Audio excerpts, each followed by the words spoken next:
भूमवती अमावस्या में पितरों की शांति के लिए कैसे तर्पण किया जाता है, कैसे अपने वैवाहिक जीवन की सुख समृद्धि के लिए पूजन किया जाता है, कैसे आपके जीवन में जाने अनजाने में किए गए पापों से मुक्ति मिलती है, कैसे आपके जो पति है उनकी दीर्घायु होती है, कैसे परिवार में सुख समृद्धि आती है, कैसे आप इस भूमवती अमावस्या में पितरों का पितृ तर्पण करेंगे जिससे आपके पितरों को वैकुंठ धाम की प्राप्ति होगी। सारी जानकारी आपको इस अंक में मिलने वाली है। सबसे पहले मेरा आप सभी को प्रणाम। आप सभी का हमारे माँ राज राजेश्वरी ज्योतिष केंद्र में आप सभी का स्वागत है। जिन भक्तों का, जिन जातकों का आज के दिन जन्म दिवस है, नए कार्य की शुरुआत है, उनको भी हमारी तरफ से बहुत बहुत शुभकामनाएं। जो यह भूमवती अमावस्या है, यह बड़ी ही दुर्लभ है। यह मंगलवार को पड़ रही है। आज मंगलवार का जो दिन है, इसमें आपने क्या करना है? मंगलवार के दिन के कारण इसका नाम भूमवती पड़ा है। और आज के दिन क्या क्या आप पूजन कर सकते हैं, और जो साधक आज के दिन विशेष प्रकार का पूजन करता है उसे विशेष प्रकार की सिद्धियां भी प्राप्त हो सकती है। तो सारी जानकारी इसी अंक में जानेंगे। तो सबसे पहले आज का जो पंचांग है उसे भी देख लेते हैं। आज का पंचांग है संवत 2083, 14 जुलाई 2026, कृष्ण पक्ष, अमावस्या तिथि और मंगलवार। मैंने कहा है जो यह भूमवती अमावस्या है, यह अपने नाम के ही अनुरूप है, भौमवती। मंगल को क्या कहा जाता है संस्कृत में? भूमवासर, मंगलवार। तो नाम के अनुसार है, इसलिए इसका नाम भूमवती अमावस्या पड़ा। अब नाम तो छोड़िए आप, सबसे पहले हम अमावस्या को जानते हैं। अमावस्या में हर एक प्रकार की सिद्धि मिलती है। इस दिन आप अपने पितरों के लिए पितृ तर्पण, पिंडदान कर सकते हैं, जिससे उन्हें मोक्ष की प्राप्ति होगी और भगवान श्री नारायण के निकट जाने का एक मात्र पितृ तर्पण, पिंडदान साधन है। आप पूरे मन से, पूरे हृदय की गहराइयों से, हृदय की भाव से भगवान का इस दिन भजन करते हैं, अपने पति के दीर्घायु के लिए, अपने जीवन की सुख समृद्धि के लिए, हमारा जो वैवाहिक जीवन है वह सुखमय गुजरे। इसके लिए आपने कुछ उपाय करने हैं। लेकिन आज मंगलवार है, मंगलवार के दिन भी आप कर सकते हैं। जो उपाय मैं आपको बताऊंगा यह बड़े ही सरल है, सुगम है। इन उपायों का आप स्वयं कर सकते हैं। सबसे पहले आपने अपने पितरों के लिए क्या करना है? पिंडदान, तर्पण देना है। अमावस्या ही एक ऐसी तिथि है जिसमें विशेष प्रकार की सिद्धियां प्राप्त की जाती है। आपने जितने भी गंगा के तट हैं वहां पर जाकर प्रातः काल में स्नान करना है और मां भगवती गंगा की आराधना करनी है। और हो सके तो जो आपको मंत्र आता हो, मंत्र नहीं आता हो तो प्रेम भाव से, मैं प्रत्येक अंक में आपको समझाता हूं। जो भक्त जिस भाव से भगवान का स्मरण करता है, जिस भाव से भगवान को भजता है, जिस मनोकामनाओं से भगवान का स्मरण करता है, भगवान उसे उसी भाव से प्राप्त होते हैं। क्योंकि भगवान क्या है? प्रेम के भूखे हैं। ऐसा नहीं कि मुंह में राम और बगल में छुरा, ये ऐसी कहानी नहीं होनी चाहिए। आप क्या है, मुंह से राम राम बोल रहे हैं और पीछे से मरा मरा मरा मरा, ऐसा नहीं है। भगवान के प्रति श्रद्धा होनी चाहिए, भगवान के प्रति विश्वास होनी चाहिए, भगवान के प्रति आपका जो ईमानदार स्वभाव है वह होना चाहिए। और देखिए भगवान आपको शीघ्र प्राप्त हो जाएंगे। अब आपने क्या करना है? पवित्र हो गए हैं, भगवान का स्मरण कर लिया है, उसके बाद आपने क्या करना है, अपने पितरों के लिए पितृ तर्पण करना है। अपने वैदिक विद्वान को बुला लीजिए गंगा के तट पर और अपने पितरों के लिए पितृ गायत्री का जाप भी करवा सकते हैं आप।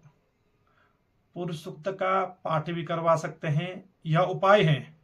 पुरुष सूक्त का पाठ भी करवा सकते हैं, गीता का पाठ करवा सकते हैं, विष्णु सहस्त्रनाम स्तोत्र का पाठ करवा सकते हैं। नाना प्रकार के जितने भी भगवान श्री नारायण के स्तोत्र हैं उन स्तोत्रों का पाठ करवा सकते हैं। और भगवान नारायण क्या है, एकमात्र जो आपके पितरों को वैकुंठ धाम की प्राप्त करवाते हैं। यत्र तत्र सर्वत्र, हर जगह भगवान नारायण विराजमान है। इसलिए द्वेष रहित, ईर्ष्या रहित आप भगवान का स्मरण करिए। अब अपने पति की दीर्घायु के लिए आपने कैसे कामना करनी है, यह तो उन साधकों के लिए था जिन्होंने अपने पितरों को मोक्ष की प्राप्ति करवानी है, वैकुंठ धाम की प्राप्ति करवानी है। अब अपने जो वैवाहिक जीवन है आपका, यह उन जातकों के लिए, साधकों के लिए है जिनका वैवाहिक जीवन ठीक नहीं चल रहा है और उसमें कहीं न कहीं कष्टमय जैसी भावनाएं, कष्ट आ रहे हैं, दुख आ रहे हैं। तो आपने क्या करना है, अमावस्या के दिन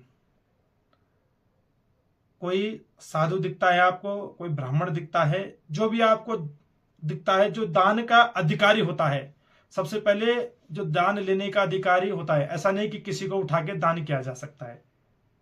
तो आपने क्या करना, उस दिन हल्दी के पैकेट दान कर सकते हैं, पीली दाल दान कर सकते हैं, यहां तक कि जो पीला धागा है उसको भी दान कर सकते हैं, पीले वस्त्र दान कर सकते हैं।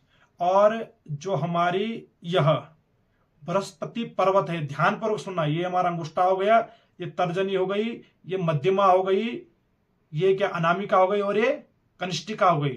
तो आपने इस उंगली पर, ये हमारा बृहस्पति पर्वत है, यहां पर पवित्र होकर पीला चंदन लगाना है, जिससे आपका वैवाहिक जीवन सुखमय होगा। और अपने पति की दीर्घायु के लिए कामना करते हुए भगवान श्री नारायण का स्मरण करना है। और जो नाना प्रकार के स्तोत्र हैं उन स्तोत्रों का पाठ करना है। जो मैंने दान के लिए वस्तु बताई गई है, दान हमेशा कब होना चाहिए, यह भी महत्वपूर्ण है। या तो प्रातःकाल की जो बेला होती है, सुबह की जो संध्या की बेला होती है उसमें करना चाहिए, या शाम के समय संध्या की जो बेला होती है उसके समय करना चाहिए। तो दान आप जरूर करें। और अनेक प्रकार के, नाना प्रकार के जो उपाय हैं वह भी हमारे पास हैं, लेकिन उपाय वही बताए गए हैं जो आपको सरल लगे, जो सुगम लगे, यह उपाय आप करिए। केले का दान भी आप कर सकते हैं। और नाना प्रकार के वैसे दान हैं, ऐसा नहीं कि केले के दान, कई दान हैं, ऐसे कर सकते हैं आप। उपाय आपको वही बताए जा रहे हैं जो आपके लिए सरल है और सुगम है, जिन उपायों का आप कर सकते हैं। अब तीसरा आता है, इस दिन आप विशेष प्रकार की सिद्धियां भी प्राप्त कर सकते हैं। विशेष प्रकार की जो सिद्धियां होती है वह कैसे प्राप्त करनी है आपने, तो आपने, मैंने कहा है, सुबह के समय जो संध्या की बेला होती है, शाम के समय जो संध्या की बेला होती है, उस समय आपने जिस सिद्धि के लिए आप वहां पर बैठे हैं उस मंत्र का जाप करिए। और जाप ऐसा नहीं कि प्रेजेंट बॉडी अपसाइड माइंड, आपका शरीर वहां है और ध्यान आपका खाने पर है, नहीं, ध्यान भी और जाप भी बड़े प्रेम पूर्वक से। और जब आप जाप करते हैं तो आपका मन एकाग्र होना चाहिए उस मंत्र का जाप करते हुए। यह कुछ थोड़ी बहुत उपाय थे, यह उपाय आप कर लेना। और आपके मन में कोई संशय है, कोई विचार है, तो हमें कमेंट बॉक्स में अपना कमेंट मेंशन कर देना। इन्हीं सभी के साथ हमारी तरफ से आपके जीवन के लिए मंगल शुभकामनाएं और चलते हैं भगवान शिव से जुड़ते हैं, उनका आशीर्वाद प्राप्त करते हैं। गंगा तरंग रमणी यजटा कलापम गौरे निरंतर विभो सितवाम भागम नारायण प्रियमनंग मदापहारम वाराणसीं पुरपतें भज विश्वनाथम। इन्हीं सभी के साथ हमारी तरफ से आपके जीवन के लिए मंगल शुभकामनाएं। जय माता दी, जय मां राज राजेश्वरी।